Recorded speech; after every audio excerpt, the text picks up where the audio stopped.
Welcome to HEALTHline. I'm Kater Lee. Good evening, and I am Gregory Zarian. How are you? I'm wonderful, and I'm very excited about the show we have. I am too. Tonight it's all about amazing kids, and you have amazing children. I have two wonderful girls that I'm so proud of, 13 and 17, growing like weeds way too fast, but you know, they're great. And the kids that we're going to be talking to tonight are equally just so exciting to the projects they're working on, the enthusiasm they have, the passion they have for the community. It's great stuff. Well, and we're talking about kids that, 15, that make choices that change lives. When I was 15, it was all about what can I get over my brothers?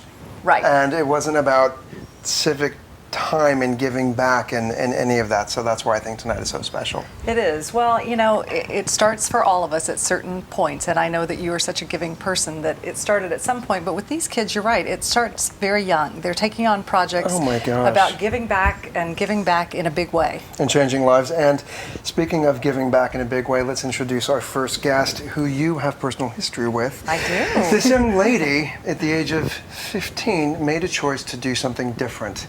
And that was to create a safe place in honor of her grandma. Joining us is Christine Sulmazian. Hi, honey. How are you? Good. How are you? Fantastic. So great to have you here. I have known Christine since you were in kindergarten, and you're a beautiful young lady now. And tell us about the inspiration. As Gregory said, it started with your grandmother. It did. 6 years ago, my grandmother was diagnosed with breast cancer, and she luckily survived. But going through the whole experience of that, I came up with my idea for my Girl Scout Gold Award to make a garden at the Glendale Adventist Cancer Center in memory of the struggle she went through and people who are unfortunate enough not to have survived such a traumatizing experience. Wow. But I was correct, though. You were 15. Yes, I was. And you were 15, and you're in Girl Scouts, and they give you this path to have a gold service thing. Was that right? The Gold Award is so difficult to both achieve and to plan and to achieve.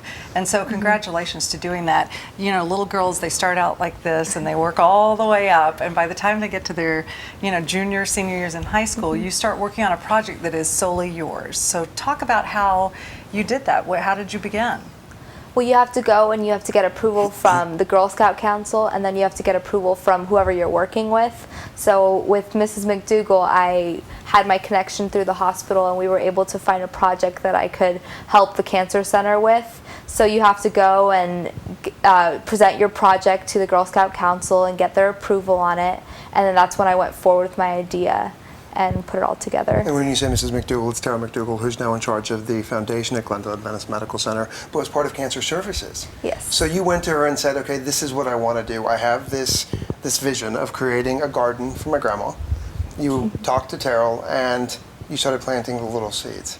Literally. That was good, thank you, literally. The idea had been with the hospital for a long time, but no one had been willing to step up to actually do it. So it's something that they wanted and they needed.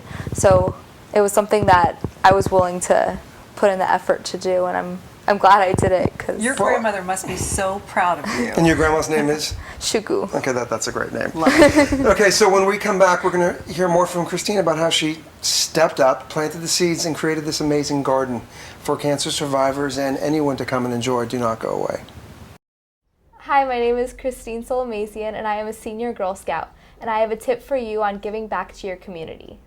I created a Garden of Hope at the Glendale Adventist Cancer Center. I've been a Girl Scout since kindergarten, and I've been in National Charity League of Glendale since the 7th grade. Community service makes me feel one with the environment that I'm in. I recommend it to any young boy or girl. Starting off young is the best way to go because it affects your whole life. And community service is the best way to meet friends, and I'm so happy to be part of this community.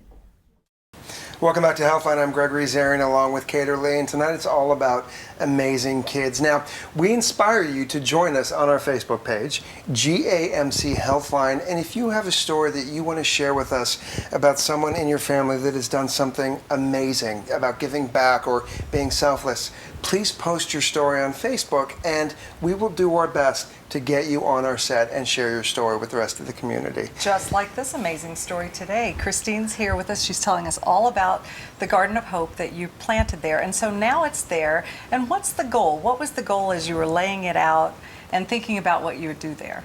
Well, the goal was to make like a serene environment altogether, just for the cancer patients to have. So we wanted to make it more secluded, so they wouldn't just be sitting there looking at the parking lot. Yeah, because prior to that, when you walk out of that area, it was just not really a great, beautiful area. It was kind of like, it was disgusting bushes You with used the word cigarette butts. disgusting cigarette butts. And so that was your vision to find this place, to create a healthy place. So what was the process of it? Well, I went to Mrs. Mack, and she helped me design the whole area because she is really artistic and really good at that. So we designed it all together, and we put the process in forward and getting everything together with the benches that honored some cancer patients, even from the cancer center, and got names together, and it just all fell into place. And there's also an amazing bench that is dedicated to former Mayor Laura Friedman. She's now council member. Wow. And what was it like? Well, first of all, let me back up a little bit. How did you raise money for this? Well, through donations from families at the hospital and through fundraisers like Round Table Pizza Nights. I had 2 of those, and then I had bake sales at the elementary school. Cookies and brownies. Yum. It always works. And I still receive cookies.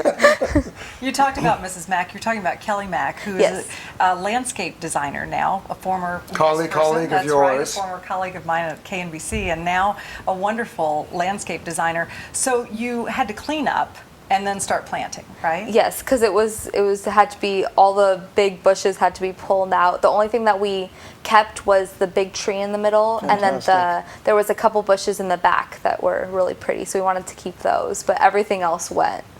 So through this vision, through the Gold Award, through the conversation with Tara from the hospital, Kelly Mack, there's this amazing garden. What's it like for you sitting there knowing that at such an early age you did something so selfless in honor of your grandma? I really enjoyed it, and it feels great, and I like the way I made a difference in the lives of cancer patients and their families, because even me and my mom have sat in the garden and just talked and just we just went in just to see it and experience it, and I just want to give that to other people too. So. Well, and you've left a legacy, really. It's going to be there for many, many generations to come. And what about your grandmother? Have you taken her back there? Have you sat with your grandmother there? So has Grandma been there and said, okay, this is all about me, yay? She has, and for her not speaking good English and for her to just see it, she loved it, and she was crying through it, so that was a big thing for me. And you know, one thing that I do want to share as well, which is so beautiful, that I did some research on the Garden of Hope, is you can actually go and order a stone and do a stone in honor of someone that you love. And it's I not, love that. and what I love though is Terrell created this great thing that it's not in memory of, it's in celebration of. So you get to celebrate the lives that have changed everybody else's lives, so that's fantastic. And what about you, Christine, now going forward? You're getting ready, probably thinking about going off to college. Will you write about that? Will you talk about that in your essays and interviews? I have. It's one of my personal statements about my whole journey through this process, and I'm going to continue my community service in college and join clubs in order to continue doing what I love to do and helping other people. Like, it's not going to stop here. So then what do you say to teenagers that don't really get that involved? How do you invite them to walk the walk that you're doing? Well, I think it's really important for all teenagers, all ages, just to participate. So just to be more part of your own community and those around you, to make other people have the experience that you're living, and to give back. I think it's very important for everyone. It's wonderful what you've done. We really celebrate you today. And when we come back, we're going to be talking about how lemonade has changed some lives. Pink lemonade. Yeah. Don't go away.